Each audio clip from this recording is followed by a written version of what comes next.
Salut à tous, bienvenue dans cette nouvelle vidéo. Aujourd'hui on va tester un vélo électrique de la même marque que le EP2 Pro que j'ai déjà testé, à savoir le Engiwi C20 Pro que vous voyez juste derrière moi. Donc la version Pro, c'est la version la plus haut de gamme, on va dire, de cette gamme de ces C20. C'est-à-dire qu'elle a une batterie 36 volts de grosse capacité de 19,2 Ah. Allez, on enchaîne avec les caractéristiques. Ce C20 Pro, le voici un petit peu plus en détail. Donc comme vous le voyez, c'est un vélo 20 pouces avec des pneus de 3 pouces de large. Donc habituellement c'est soit du fat bike, soit du VTT standard, on va dire. Là c'est entre les deux, c'est entre du VTT et du fat bike. Donc voilà la largeur des roues. C'est un vélo qui est aux alentours des 800 €, qui a un moteur de 250 watts avec une grosse batterie 36 volts de 19,2 Ah qui est annoncée pour une vitesse maxi de 35 km/h. Et le gros point fort de ce C20 Pro, c'est sa batterie, c'est son autonomie. Donc il a une autonomie en full électrique d'environ 50-60 km et en pédalant on peut monter jusqu'à 100-150 km. Donc j'ai pas encore testé l'autonomie réelle, on verra ça dans des prochaines vidéos, donc je m'avancerai pas sur cette partie plus en détail. On voit ici le moteur de 250 watts dans la roue arrière. On aperçoit également la cassette Shimano à 7 vitesses. Juste derrière, on aperçoit le frein à disque à câble. C'est pas de l'hydraulique, c'est un frein disque câble. Au milieu, on aperçoit un monoplateau avec beaucoup de dents qui a l'avantage de ne pas pédaler trop dans la semoule une fois que vous avez atteint une vitesse relativement élevée. Et le frein à disque à l'avant. Autre particularité de ce vélo, c'est que c'est un vélo qui se veut compact, d'où la taille 20 pouces, mais aussi du fait qu'il est pliable. Donc on peut voir au niveau du cadre ici la liaison qui permet de plier et aussi toute la partie guidon qui se plie ici. Et une fois que le vélo est plié comme ceci, il tient vraiment pas beaucoup de place, on peut le mettre sans problème dans n'importe quel coffre de voiture. Sur la partie avant, on aperçoit également la suspension et la lumière avant. Concernant le guidon, comme tout vélo électrique, il dispose d'un écran LCD que vous voyez ici au centre qui permet d'accéder aux différents réglages du vélo, mais aussi bien sûr à afficher la vitesse instantanée, le nombre de kilomètres parcourus, toutes les informations essentielles à la conduite. Donc de gauche vers la droite, donc on a la poignée de frein arrière. Ici on retrouve les boutons plus, moins, entrée ainsi que le bouton pour allumer les feux. La sonnette, on y reviendra après, j'aurais préféré une sonnette électrique qui fait un peu plus de bruit. L'écran, je viens d'en parler. Juste à droite, le dérailleur arrière, un dérailleur 7 vitesses Shimano.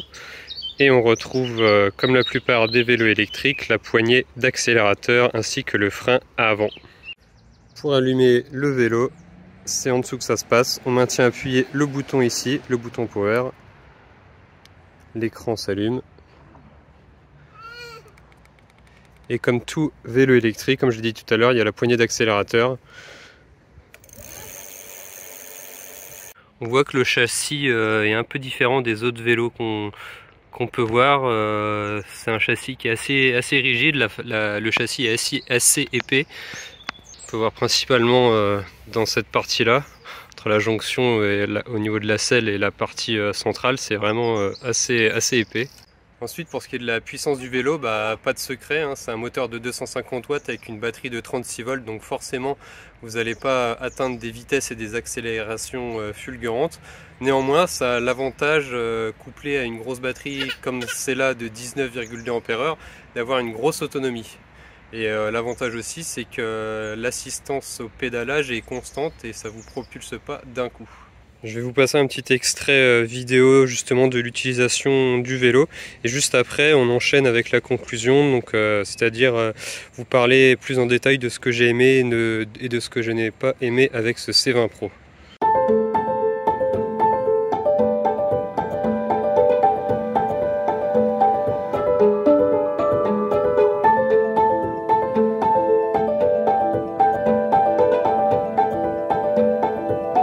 Premiumbeat.com.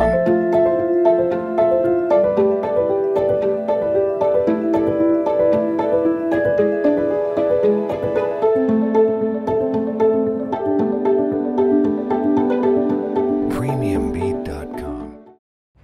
de retour. J'espère que ça vous a permis de voir un peu plus ce que ça valait en fonctionnement. Je me répète, mais j'ai pas pu faire un test de l'autonomie réelle encore. Ça sera sûrement dans les prochaines vidéos. Je pense que d'après la capacité de la batterie et la puissance du moteur qui est relativement faible, ils annoncent je crois 50-60 km en full électrique.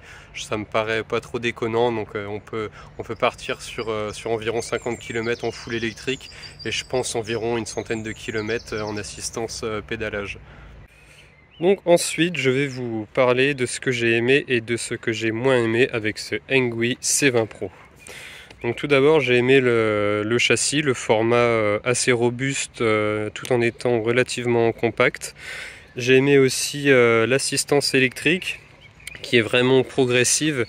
Le fait que le moteur ne soit pas hyper puissant et le fait que le plateau à l'avant, le monoplateau, soit relativement grand, ça permet de ne pas mouliner, arriver à une certaine vitesse, et ce qui joue aussi pour avoir une assistance électrique vraiment proportionnelle et qui ne parte pas d'un coup dès qu'on met un petit coup de pédale. Donc ça c'est vraiment très intéressant.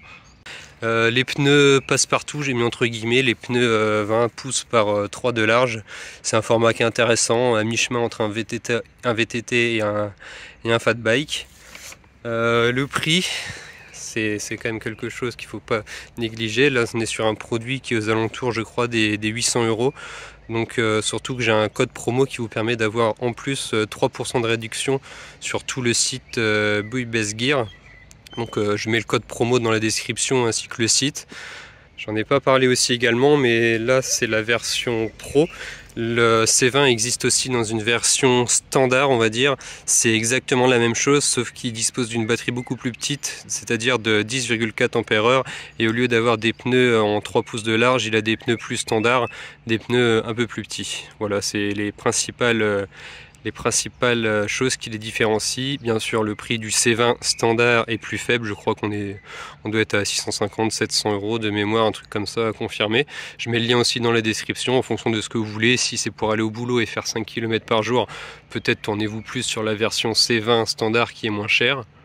Et ensuite, pour parler de la livraison, donc la plupart des produits, voire quasiment tous les produits de Buy Best Gear sont expédiés depuis l'Europe. Celui-ci en fait partie. Ça a l'avantage d'avoir une livraison super rapide, de ne pas payer de frais de douane. Et en plus, le colis était vraiment très soigné, super bien emballé. Ensuite, il y a quand même quelques points négatifs à noter. Donc c'est pas des trucs rédhibitoires, mais le fait qu'il n'y ait pas de garde-boue, il n'y a vraiment aucun garde-boue, que ce soit à l'arrière ou à l'avant, c'est quand même un petit peu gênant, surtout si c'est un vélo que vous allez vous servir pour aller principalement au travail. C'est quand même intéressant d'ajouter des garde-boue par la suite. Il n'y a pas de klaxon électrique, en fait il y a un klaxon standard, un klaxon mécanique, en fait une petite sonnette. C'est quand même bien aussi d'avoir un klaxon électrique, ça permet d'être entendu d'un peu plus loin. Autre petit point négatif, c'est quelque chose que j'ai remarqué sur la plupart des vélos électriques qui disposent d'un châssis similaire, c'est-à-dire d'un châssis où la batterie est à l'intérieur du châssis. L'inconvénient c'est que si la batterie n'est pas très bien calée, elle a tendance à claquer contre les parois en métal et ça provoque un bruit assez désagréable. Donc c'est vraiment rien du tout, hein. Il suffit juste de mettre un petit peu de mousse autour de la batterie pour éviter qu'elle claque contre les parois du vélo. Donc c'est vraiment rien du tout, mais bon, il faut le noter. Alors autre chose, c'est vraiment pas grand chose non plus, mais c'est vraiment chiant, c'est la béquille. Donc la béquille pour moi elle est vraiment inefficace, hein. Là je sais pas par quel miracle le vélo arrive à tenir debout, mais la béquille en fait elle est beaucoup trop en arrière. Elle est beaucoup trop en arrière sur le vélo et ce qui fait que le vélo se casse tout le temps la figure. Là ça tient parce que c'est plat, parce qu'il n'y a pas du tout de vent, etc. Mais c'est quasiment impossible de le faire tenir ne serait-ce que sur des graviers. Et au passage, je vous montre que moi j'ai ajouté ici le petit adaptateur qui permet de tirer une remorque pour enfants. Donc j'ai promené mon fils la dernière fois avec. Le C20 n'a pas du tout bronché, c'est vraiment très agréable de l'utiliser dans ce mode-là, justement parce que il n'y a pas beaucoup de puissance et du coup l'accélération est très linéaire, ça évite que l'enfant à l'arrière subisse des à-coups. Donc voilà, nous avons fait le tour Sur ce Engui C20 Pro, je me répète, allez voir dans la description avec le code promo qui permet d'avoir 3% sur tout le site Bouygues Best Gear, forcément y compris sur ce modèle. Ça permet d'avoir des prix vraiment très intéressants, surtout que tout vient d'Europe. Merci d'avoir regardé la vidéo jusqu'au bout. Si vous êtes arrivé là, vous allez aussi pouvoir très facilement vous abonner à la chaîne et mettre un petit like. Ça m'aiderait vraiment beaucoup pour récupérer d'autres produits à vous tester. Allez, salut, à bientôt!